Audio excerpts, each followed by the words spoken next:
Can you teach Claude or any LLMs to follow your standards, your guidelines, so that when they connect to a Power BI model, when they want to build a Power BI model and develop Power BI semantic model or even reporting, they do it exactly as you do, following all the instructions that you provide? Is that possible, so that you can have less tokens consumed in your prompts without plenty of prompts? With just few prompts, you achieve the goal that you want?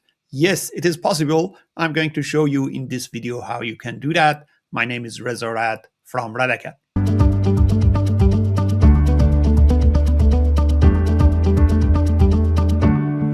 Using AI tools and LLMs and AI assistants is easy these days. You can use MCP servers, you can use skills, you can use CLIs to go and do the things that you want. For example, in Power BI or Microsoft Fabric environment, if you go and watch some of the videos that I had in the past, I explained how you can use Claude to connect to Power BI semantic model and do the modeling using MCP server. I have explained how you can use report authoring skills to go and build the report using GitHub Copilot. I talked about how you can do documentation, how you can go and build entire data flow using prompts. All of those are possible. There are tools such as MCP server, and there are knowledge bases such as skills that can enhance the way that it works. Combined with CLIs, which are command lines interface, you can achieve what you want in terms of getting AI to connect to your model and build whatever you want. However, there's a big question that people ask me that, well, AI does the things, but it doesn't do it the way that I do. Because when I do it differently. When I go and create a measure, I build it in under a measure table. When I go and create my measures, I have this set of standards. I name them like this. I go and add a description. Or when I create a fact table, I have like fact at the start of it, or I don't have fact. I might have like F underscore. I have a set of standards and guidelines that based on that, I go and create my model and develop it. AI doesn't do that. So the answer is yes, you can teach AI to do that. It's really simple how AI can do that. And I'm going to show you in this example how this is going to work. So let me switch into my screen for a second here. So here I have Power BI desktop with a simple model that has fact internet sales in it and date dimension. So I have these two tables related to each other based on a relationship based on date key and order date key. In this table, the relationship exists. This model, however, doesn't have any sales measure, which I want to create that. From Claude, I want to connect to that, and we use Power BI modeling MCP server to do that. As I said in another video, I explained in full details how you can install that modeling MCP server and a full example of how you can use Claude to go and connect to that. But in this video, I'm just going to talk about how that skill can be helpful. So without any skills of my own, without teaching AI that this is my standard way of working with data or anything like that, I want to first connect to this model. So I'm going to ask Claude to go and connect to the Power BI model that I have open. This, of course, uses that MCP server to create that connection. You don't have to mention that go and use MCP server. It understands it based on what you have installed. So it says that it is connected to the Power BI desktop. This is not yet named. It is called untitled.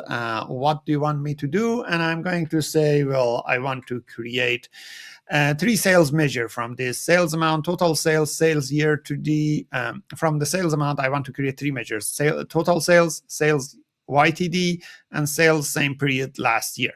First, understand what is what I'm asking, and then it is going to create those 3 measures. Notice that I haven't, in my prompt, I haven't mentioned something such as go and create these 3 measures in a measure table, or I haven't mentioned any standard saying that this is the naming standard you should follow when you are creating the measures. I haven't mentioned anything about go and add description in my measures. My prompt is only that, and AI is only going to take that into account when it is going to create the measures.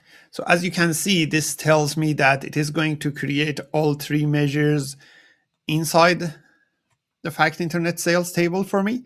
These are the three measures that it did go and create for me. You see that the three measures created are these, and they are actually created when you look at this section in Power BI Desktop. It has a sales measure section. Under that, it has these measures, which they are actually accurate. Like total sales is just sum of the sales amount, or sales YTD is using total YTD function based on the date field that I have. I didn't even mention what date field it uses, or sales same period last year. So this is fantastic. This is great.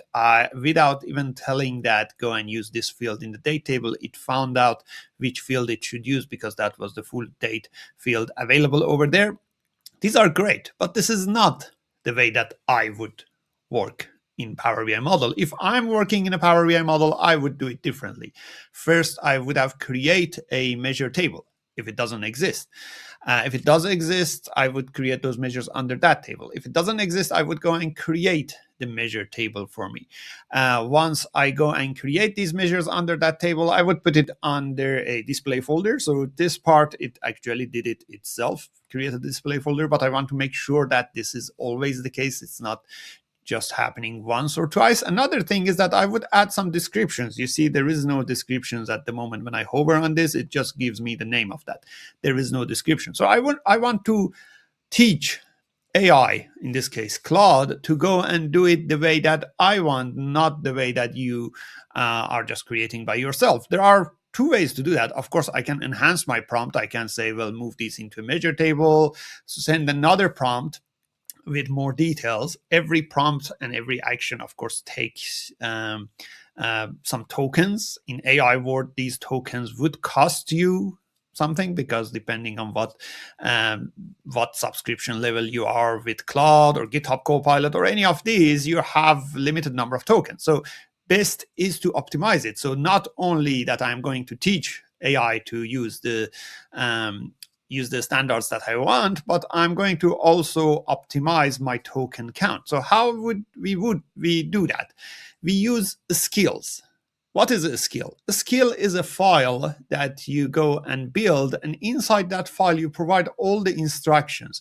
If you used Fabric skills, for example, these are instructions, guidelines that Microsoft created, that when you pass it to an AI tool such as Claude, you get this to follow those instructions. Now, you can create your own skill file, and in fact, you should create your own skill file, because when you do that, when you create that skill file, not only you are teaching this LLM tool to follow your instruction, but you are also optimizing your token count. With the same prompts, you will get a different result. So let me show you. I'm going to remove these. So let's say I don't like the way that these are created. So let's go and delete them all.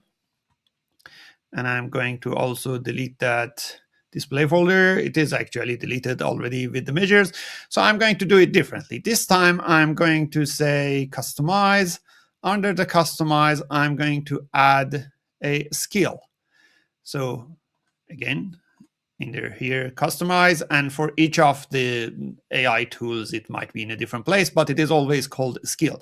I'm going to upload a skill. Now here in my download folder, I have already created a skill. I'm going to show you what that skill looks like. So I'm going to add that first.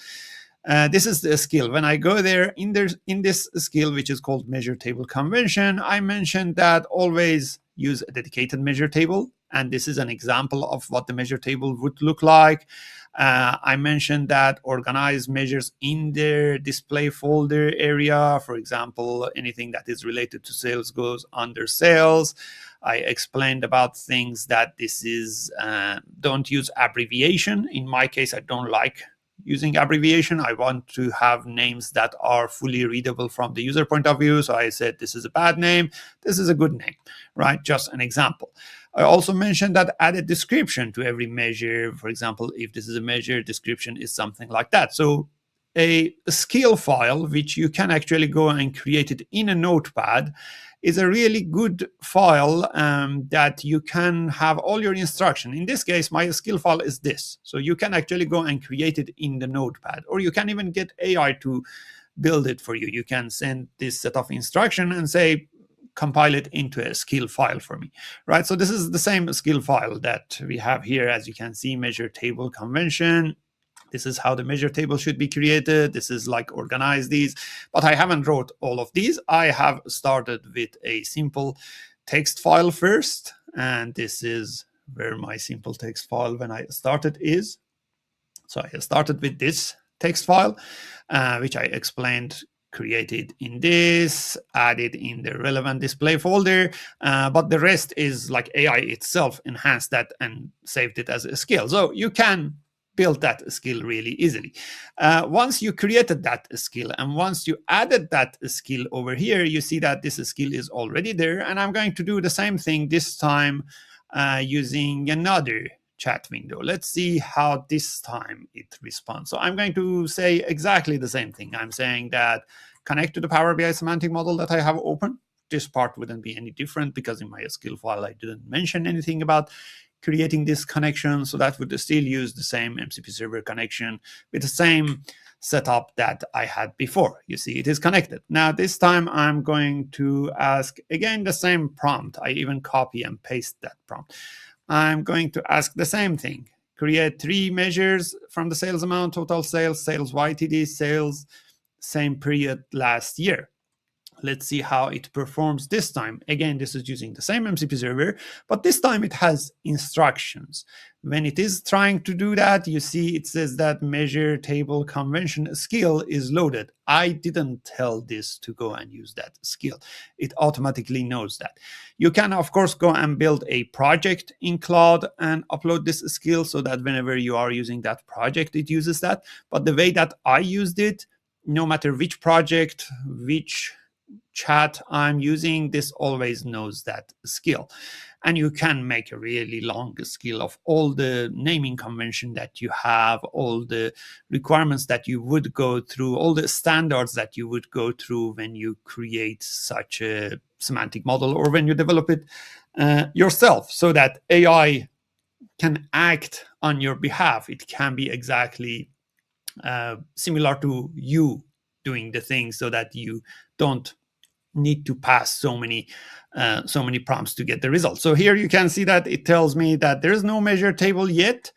I'm going to create a measure table for you. So this is the first part that it is using that skill. I'm using the same prompt, as I said, token optimization, same prompt, but because we have that skill, it knows there's a better way to do that, or it knows this is the standard way, or this is the set of instruction that I have to go and use to achieve the same result, but in a better way. Okay, as you can see, this have created a measures table. I can actually see that measures table right over here.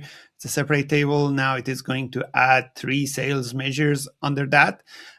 Even for your measures table, you might come with standard saying that I want this to be always called this or that.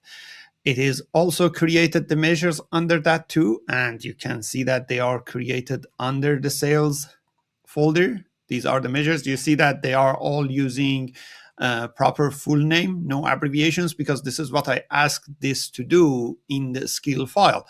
This is the total sales measure. Let me refresh it. I'm waiting for this to finish and then I refresh it. This is the total sales measure. This is the year to date. You can see that these are also having some description, which is interesting. So when I hover on this, it gives me some description, exactly like what I told this to do, so that I don't have to provide another prompt saying that go and create this as a description for me. So all of these are created based on the standards that I requested, based on the set of instructions that I provided.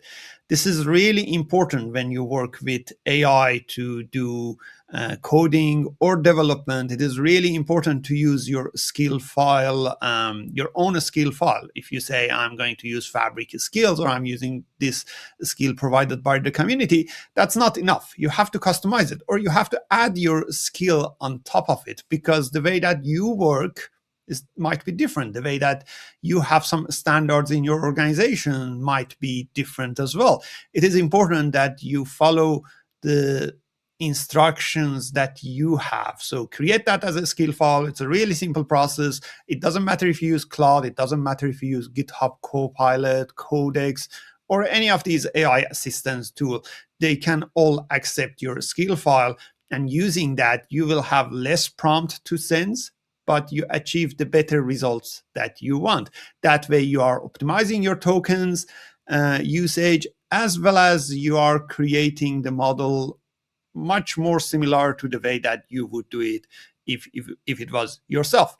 I hope this video helped you in your implementation of Power BI, especially using AI. My name is Reza Rad. We do weekly videos on AI usage on Fabric and Power BI, and in general in Fabric and Power BI area. If you like this video, go ahead and subscribe into our YouTube channel. We have weekly videos on these subjects. Until the next video, bye.